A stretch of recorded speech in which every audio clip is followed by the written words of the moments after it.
I used to think that mastering the 35mm focal length was about control, about learning how to manage the frame and how to align every element to create a perfect composition. But I was wrong.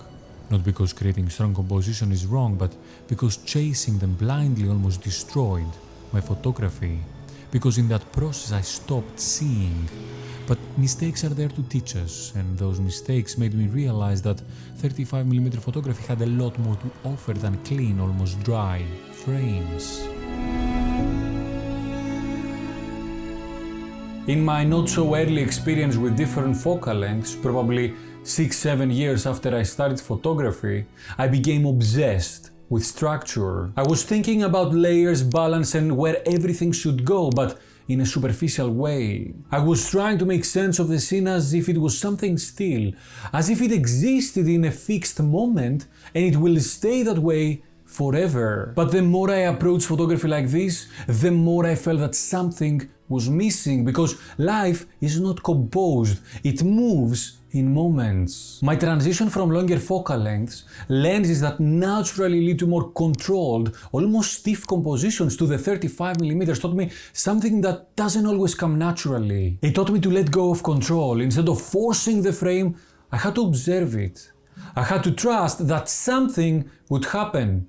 And I had to also be okay if it didn't. That's when I started noticing how people move through space, how light separates elements in the frame, and how small, almost invisible interactions create meaning without being staged. And just like that, my tendency to blindly follow rules began to fade. Photography felt different, less like something I was creating and more like something I was discovering. Because things are already there, they are happening right in front of us all the time.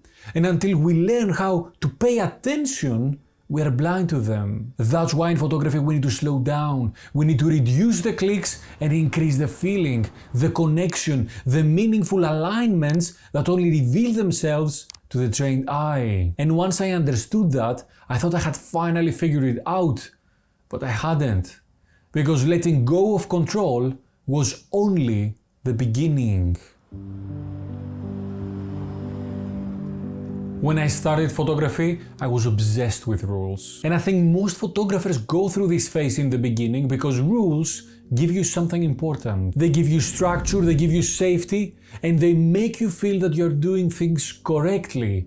And that's fine. But if there is one thing the 35mm lens taught me, is that at some point, you need to let go of them. Not completely, but blindly following them will hold you back. The rule of thirds, perfect symmetry, straight horizons, I was actually chasing all of that, trying to fit every scene into a predefined structure, instead of actually observing what was happening in front of me. But the moment I started letting go, everything changed, because the 35mm lens doesn't require for the subject to sit perfectly in the frame for the image to make sense. It allows you to be close, to move with the scene, and in that calm, almost slow way of observing, to react fast. And being fast doesn't mean being careless.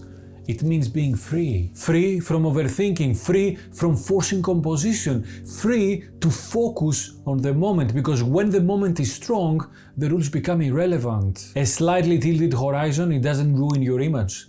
It gives it energy and direction. A subject breaking through a non-uniform crowd doesn't need perfect framing, because that imperfection is what gives it focus. And sometimes, even a lack of technical precision gives the image character. Rules are not there to be followed blindly.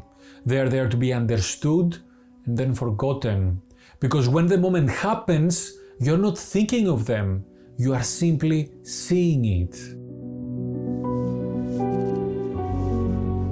There is a hard truth the 35mm lens forces you to confront. With longer focal lengths you can observe from a distance. You can stay unnoticed, disconnected and protected from having to face the most obvious reality in street photography. But when you're shooting in the streets, you are not just the photographer, you are part of the community. Being isolated in your own bubble is something that the 35mm simply doesn't allow. It pulls you in, it asks you to step closer, not just physically, but as a self-aware part of the world you are photographing. And that changes everything, because when you are inside the scene, you're no longer just reacting to what is happening. You care about it. You feel the tension, the uncertainty.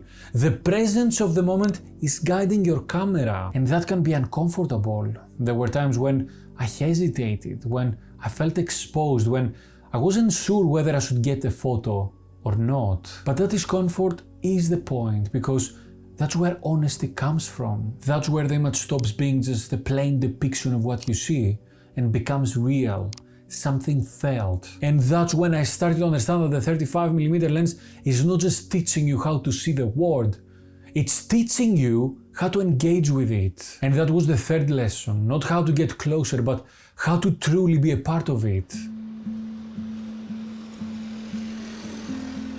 Letting go of control, stepping away from rules and allowing myself to truly be a part of the scene left me with a question that only clarity could bring forward. Because when you're no longer hiding behind the idea of the perfect shot and you're no longer chasing a vague sense of vibes, you come face to face with your strongest ally and your worst enemy, yourself. You are forced to redefine what photography actually means to you, and in trying to answer this question, I realized something very difficult. Many of my older photos didn't mean anything to the person I am today. They were correct, they were balanced, they followed the rules, but they were not saying what I wanted to say anymore. And that was very hard to accept, because it meant that improving technically, it wasn't enough. The 35mm forced me to be honest with myself, to ask whether I was reacting to something real or whether I was creating something that simply looked good. And that shift, something that actually happened quite recently for me, changed everything. It changed what I want from my photography. It made me ask, what am I really building towards? Because when there is intent, even a simple frame can feel powerful. And without it, even the most perfect composition feels forgettable. And that was the fourth lesson. Not how to take better photos, but how to understand why I take them.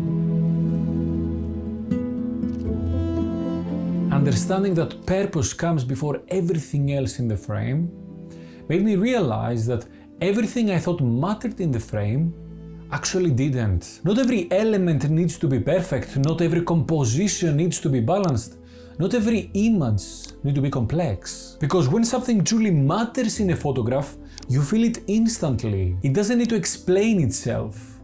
And that was the final shift for me. The thing I now try to refine in every image. Even though it can be difficult with a wider lens, I stopped trying to include more in the frame and started focusing on what actually matters. My subject, my message, and how clearly that is expressed within the frame without isolating it from everything else that gives it meaning. The surrounding elements, the textures, the colors, the light, they're not distractions, they are part of the story. But they are no longer competing for attention. Everything else becomes secondary. The imperfections, the things I used to obsess over, they lose their weight. Because the image is no longer only about what it is in the frame, but what stays with you after you've seen it. And that's when photography becomes simple again.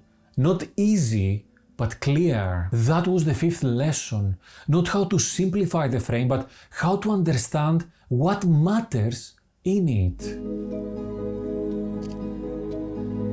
In the end, the 35mm lens wasn't about mastering composition. It was about understanding myself, what I see, what I feel, and what I choose to capture. It forced me to observe more, understand more, and make me question why I pressed the shutter in the first place. And in doing that, it showed me that photography isn't just about what is in front of you, but about what stays with you after the moment is gone. And maybe there, at the end of every moment, is where photography truly begins. Do your old photos still represent who you are today?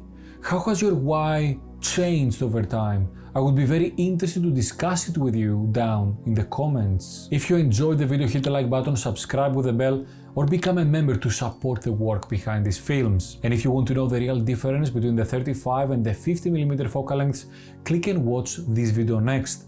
That was all for today, guys. Thank you very much for watching. Until next time, I will see you on the streets. Bye bye.